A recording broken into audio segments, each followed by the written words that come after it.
ئامادەکاریەکان بۆ جەنگی شاری سێرد لە لیبیا بەردەوامە. وتەبێژی سوپای تەبایی نیشتیمانی بە ئاماژەدان بە کۆکردنەوەی چەکدارە کرێگرتەکانی کۆمپانیای ڤاگنەری رووسی و جەنجەویدی سوودانی و میلیشیا چادیەکان لەو شارە و سێگۆشەی نەوتی و باشکراکردنی پردی ئاسمانی نێوان بنکەی حمێمیمی سووریای کەچەک چەکداری کرێگرتە دەگوێزنەوە بۆ فڕۆکەخانەی قەرزابیەی باشووری سێرد. ئازادکردنی ئەو شارەی بە پێویستێکی استراتیژی وڵاتەکەی لە قەڵەمدا و ئەوەی ڕەت کردەوە سازش لەسەر سەروەری خاکی لیبیا بکات. الجيش الليبي السبت 27/6/2020 عقیدی فڕۆکەوان محەممەد گۆنۆنۆ لە تویتێکدا لەسەر لاپەڕی خۆی لە تویتەرە و ڕاستی خسۆتە ڕوو کاتێک شکانی سەربازی خەلیفە حەفتەر لە خۆراوای لیبیادا دەمامکی ڕووی پشتیوانەکانی ناوبراوی هەڵماڵی و ئێستا دەیانوێت ڕاستەوخۆ بۆ خۆیان دەست وەردەنە کاروباری ناوخۆی لیبیا بۆ پێی لە دوای ئەوەی کرێگرتەکانی ڤاگنەری رووسی بنکەی ئاسمانی جوفریان کردووەتە بارەگای سەرەکیان هەوڵ دەدەن بە تەواوی دەست بەسەر دامەزراوەی نەوتی وڵاتەکەدا بگرن. گۆنۆنە جەختی لەوە کردەوە لە ئێستادا هیچ جیاوازیەک نابینێت لەگەڵ داگیرکردنی شارەکەدا کە لە ساڵی 2016دا لەلایەن داعشەوە دەستی بەسەردا گیرا و حکوومەت و شۆڕژگەرانی حەڤەی شوبات بە پێشکەشکردنی زیاتر لە 750 شەید و باوکاری ئەو پەیمانان کۆنتڕۆڵی شارەکەیان کردەوە چونکە میلیشیاکانی کۆمپانیای ڤاگنەر لە ئێستادا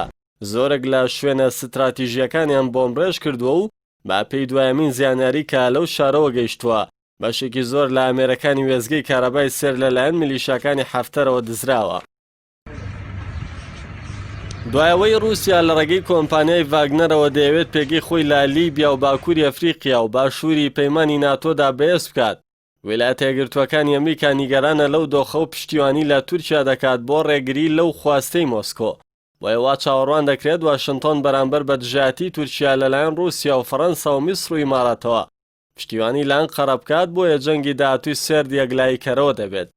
بەوتەی فەرماندەی ئۆپەراسیۆنی سێرد و جوفرە عامید عەبدولهادی دەڕاه لە ماوەی 72 ساعتی ڕابردوودا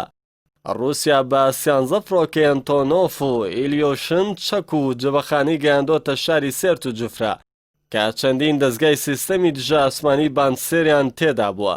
عادل عەبدولکافی پسپۆری سەربازی و استراتیژی بڕوای وایەوە کاری دواکەوتنی جەنگی سێرد و جوفرە بۆەوە دەگەڕێتەوە کە ئەم جارە لە بری چەکی ئیماراتی چەکی رووسی وەکو فڕۆکەی میگ و دژە ئاسمانی نوێ گەیشتۆتە گۆڕەپانی جەنگ لەگەڵەوەی تورکیا بە فڕۆکەی بێفڕۆکەوان دەتوانێت پشتیوانی ئاسمانی هێرشەکە بکات بەڵام پێویستی بەوەیە سیستەمێکی دژە ئاسمانی پێشکەوتوو بەکاربێنێت کە بتوانێت فڕۆکە رووسیەکان لە ئاسمانی گۆڕەپانی جەنگ دوور بخاتەوە بە تایبەتی ناوچەکە کراوەیە بۆ ڕوبەڕووبوونەوەی ئەو جەنگە ئەلکترۆنیە. دەرکەوتنی گۆڕە بە کۆمەڵەکان لە شاری تەرهونە و دانانەوەی هەزاران مین و تەڵەی تەقینەوە کە تا ئێستا زیاتر لە 100 هاوڵاتی کوشتووە بۆ کاری تووڕەیی ڕێکخراوەکانی مافی مرۆڤ و کۆمەڵگەی نێودەوڵەتی. دەسوەردانی رووسیاش بابەتەکەی زیاتر ئالۆز کردووە بۆیە لە ئێستادا پێگەی حکوومەتی تەبایی نیشتیمانی لەنێو کۆمەڵگەی نێودەوڵەتیدا بەهێزە و لایەنگرانی حەفتەری تووشی نیگەرانی و شڵەژان کردووە کە ئەو حاڵەتە دەرونیە لە زیانی سەربازگەی حەفتەر و هاوپەیمانەکانیەتی.